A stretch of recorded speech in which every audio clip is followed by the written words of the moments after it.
نحمدہ و نصلی علی رسولہ الکریم اما بعد۔ معزز سامعین، اللہ تبارک و تعالیٰ کے بے شمار انعامات اور احسانات میں سے ایک زبان کی نعمت بھی ہے جو اللہ تبارک و تعالیٰ نے گویائی کے لیے ہمیں عطا کی ہے۔ اس نعمت کا احساس ان لوگوں کو ہم سے زیادہ ہے جن کے پاس یہ نعمت نہیں ہے۔ جو زبان کی نعمت سے محروم ہیں،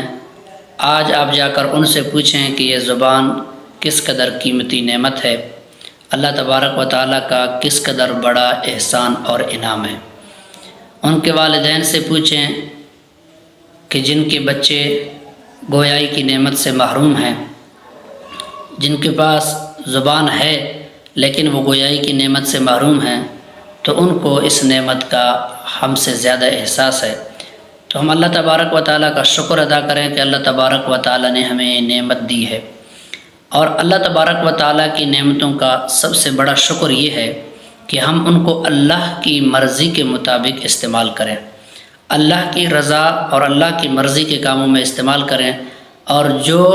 کام اللہ کی ناراضگی کا سبب بنتے ہیں ان کاموں سے احتیاط کریں۔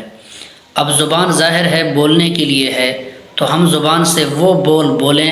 کہ جس سے رب تعالیٰ راضی ہو، اور اس بول سے احتیاط کریں جس سے اللہ تبارک و تعالیٰ ناراض ہوتا ہے۔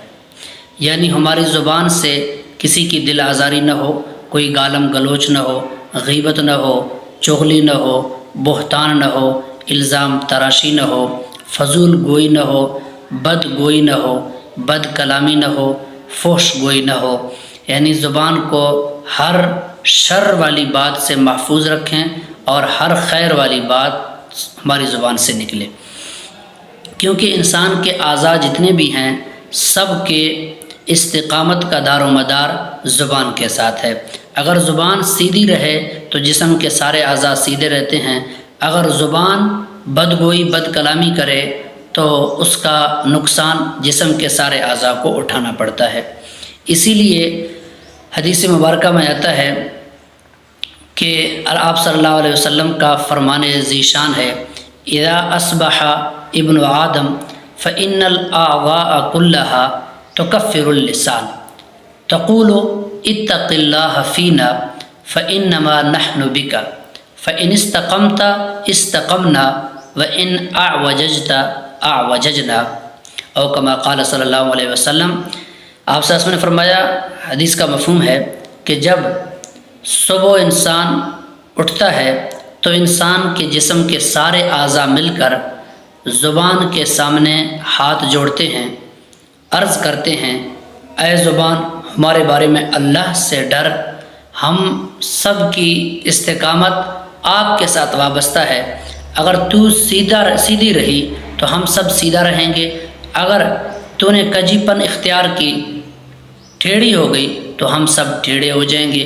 یعنی انسان کے باقی اعضاء کا سکون بھی زبان کے ساتھ وابستہ ہے۔ اب ظاہر ہے زبان کسی کو گالی دے گا تو تھپڑ منہ کھائے گا، زبان کسی کے ساتھ بد کلامی کرے گا تو پتھر سر پر لگے گا، زبان کسی سے بد کلامی کرے گا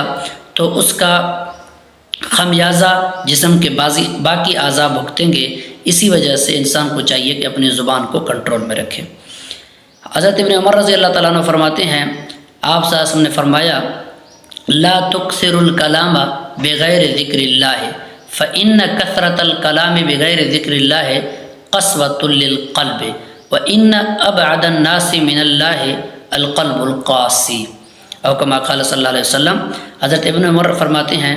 آپ صلی اللہ علیہ وسلم نے فرمایا، اس کا مفہوم یہ ہے کہ اللہ کے ذکر کے علاوہ زیادہ گفتگو نہ کرو، زیادہ کلام نہ کرو، کیونکہ کلام کی کثرت، اللہ کے ذکر کے علاوہ باقی زیادہ کلام کی کثرت کرنا، زیادہ بولنا،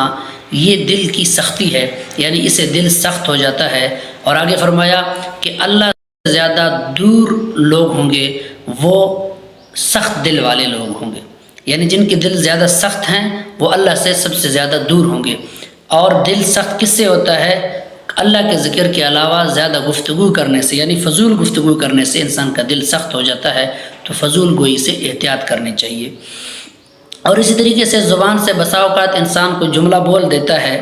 جو انسان کو پتہ نہیں ہوتا، لیکن انسان کے درجات بہت زیادہ اس بول کی وجہ سے بلند ہوتے ہیں، اور بسا اوقات انسان زبان سے کوئی کلمہ ادا کرتا ہے جس کی وجہ سے انسان جہنم میں گر جاتا ہے، لیکن انسان کو پتہ نہیں چلتا۔ تو اس وجہ سے ہمیشہ سوچ سمجھ کر گفتگو کرنی چاہیے۔ اسی طرح حدیث مبارکہ کا مفہوم ہے، آپ صلی اللہ علیہ وسلم نے فرمایا ان العبد لا يتكلم بالكلمة من رضوان الله لا يلقي لها بالا يرفعه الله بها درجات وان العبد لا يتكلم بالكلمة من سخط الله تعالى لا يلقي لها بالا يهوي بها في جہنم او كما قال صلی اللہ علیہ وسلم۔ آپ صلی اللہ علیہ وسلم نے فرمایا جس کا مفہوم یہ ہے کہ بندہ